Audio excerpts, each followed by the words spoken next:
दोस्तों नमस्कार। मेरे YouTube चैनल कल्याण पथ में आप सब लोगों का बहुत बहुत स्वागत है। आज मैं आप लोगों के समक्ष एक कहानी लेकर आया हूं जिसका शीर्षक है क्षमा। कहानी इस तरह से है। एक सेठ जी ने अपने छोटे भाई को 3 लाख रुपए व्यापार के लिए दिए। उसका व्यापार बहुत अच्छा जम गया, लेकिन उसने रुपए बड़े भाई को वापस नहीं लौटाए। आखिर दोनों में झगड़ा हो गया। झगड़ा भी इस सीमा तक बढ़ गया कि दोनों का एक दूसरे के यहाँ आना जाना बिल्कुल बंद हो गया।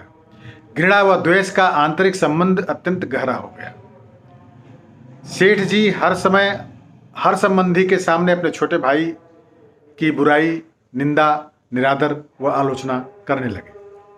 सेठ जी अच्छे साधक भी थे, लेकिन इस कारण उनकी साधना लड़खड़ाने लगी।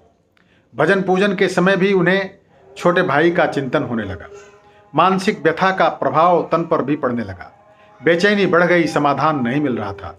आखिर वे एक संत के पास गए और अपनी व्यथा सुनाई। संत श्री ने कहा, बेटा तू चिंता मत कर, ईश्वर की कृपा से सब ठीक हो जाएगा। तुम कुछ फल व मिठाइयाँ लेकर अपने छोटे भाई के यहाँ जाना और मिलते ही उससे केवल इतना कहना, अनुज सारी मुझसे भूल हो गई है, मुझे क्षमा कर दो। सेठ जी ने कहा, महाराज मैंने ही उनकी मदद की है और क्षमा भी मैं ही मांगू। संत श्री ने उत्तर दिया कि परिवार में ऐसा कोई भी संघर्ष नहीं हो सकता जिसमें दोनों पक्षों की गलती न हो। चाहे एक पक्ष की भूल 1% ही हो, दूसरे पक्ष की 99% हो, पर भूल दोनों तरफ से अवश्य होगी। सेठ जी की समझ में कुछ नहीं आ रहा था। उसने कहा, महाराज मुझसे क्या भूल हुई? सेठ जी ने महाराज जी ने समझाया, बेटा तुमने मन ही मन अपने छोटे भाई को बुरा समझा, यह है तुम्हारी पहली भूल। तुमने उसकी निंदा, आलोचना व तिरस्कार किया, यह है तुम्हारी दूसरी भूल। क्रोधपूर्ण आंखों से उसके दोषों को देखा, यह है तुम्हारी तीसरी भूल। अपने कानों से उसकी निंदा सुनी, यह है तुम्हारी चौथी भूल।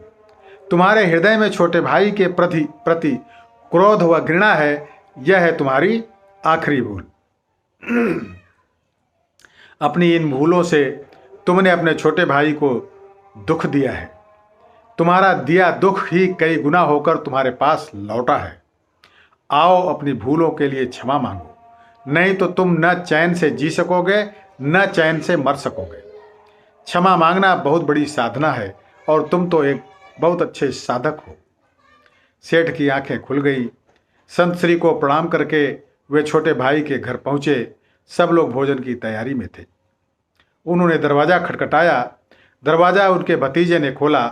सामने ताऊ जी को देखकर वह अवाक सा रह गया और खुशी से झूमकर जोर जोर से चिल्लाने लगा, मम्मी पापा देखो कौन आए हैं। ताऊ जी आए हैं, ताऊ जी आए हैं। माता पिता ने दरवाजे की तरफ देखा, सोचा कहीं हम सपना तो नहीं देख रहे। छोटा भाई हर्ष से पुलकित हो उठा। आहा, 15 वर्ष के बाद आज बड़े भैया हमारे घर पधारे हैं। प्रेम से गला रुंध गया, कुछ बोल न सका। सेठ जी ने फल व मिठाइयाँ टेबल पर रखीं और दोनों हाथ जोड़कर छोटे भाई से कहा, भाई आई एम वेरी सॉरी, भूल हो गई मुझसे, बहुत बड़ी भूल हुई है, मुझे क्षमा कर दो। क्षमा शब्द निकलते ही उनके हृदय का प्रेम अश्रु बनकर बहने लगा। छोटा भाई उनके चरणों में गिर गया और अपनी भूल के लिए रो रो कर क्षमा याचना करने लगा। बड़े भाई के प्रेमाश्रु छोटे भाई की पीठ पर और छोटे भाई के पश्चाताप व प्रेम मिश्रित अश्रु बड़े भाई के चरणों में गिरने लगे। क्षमा व प्रेम का अथाह सागर फूट पड़ा। सब शांत, चुप, सबकी आंखों से अविरल अश्रुधारा बहने लगी। छोटा भाई उठकर गया और रुपए लाकर बड़े भाई के सामने रख दिए। बड़े भाई ने कहा, भाई आज मैं इन कौड़ियों को लेने के लिए नहीं आया हूं।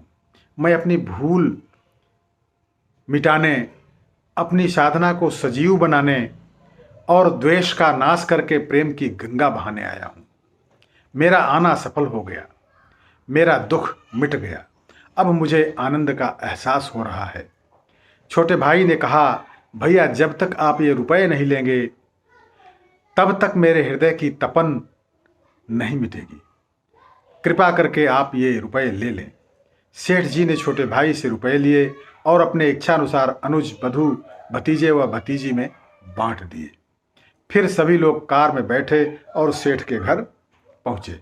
15 वर्ष बाद उस अर्धरात्रि में जब पूरे परिवार का मिलन हुआ तो ऐसा लग रहा था मानो साक्षात प्रेम ही शरीर धारण किए वहां पहुंच गया हो। सारा परिवार प्रेम के अथाह सागर में मस्त हो रहा था। क्षमा मांगने के बाद उस सेठ जी के दुख, चिंता, तनाव, भय, निराशा रूपी मानसिक रोग जड़ से ही मिट गए और साधना सजीव हो उठी। तो दोस्तों, क्षमा का जीवन में बहुत बड़ा महत्व है। अगर इंसान कोई गलती करे और उसके लिए माफ़ी मांग ले तो सामने वाले का गुस्सा काफ़ी हद तक दूर हो जाता है। जिस तरह क्षमा मांगना व्यक्तित्व का एक अच्छा गुण है, उसी तरह किसी को क्षमा कर देना भी इंसान के व्यक्तित्व में 4 चांद लगाने का काम करता है। माफ़ करने वाले व्यक्ति की हर कोई तारीफ करता है और उसकी प्रसिद्धि दूर दूर तक फैल जाती है। कवियों ने क्षमा को अपने अपने ढंग से परिभाषित किया है। क्षमा बड़न को चाहिए, छोटन को उत्पात, का रहीम हरि को घट्यो, जो भृगुमारी लात। इन जैसी पंक्तियों का यही संदेश है कि क्षमा करना बड़ों का दायित्व है। यदि छोटे गलती कर देते हैं तो इसका मतलब यह नहीं कि उन्हें माफ़ ही न किया जाए। दोस्तों, वीडियो कैसी लगी कमेंट्स में अवश्य बताइए तथा वीडियो को अपने मित्रों और स्वजनों को अवश्य शेयर कीजिए। बहुत बहुत धन्यवाद।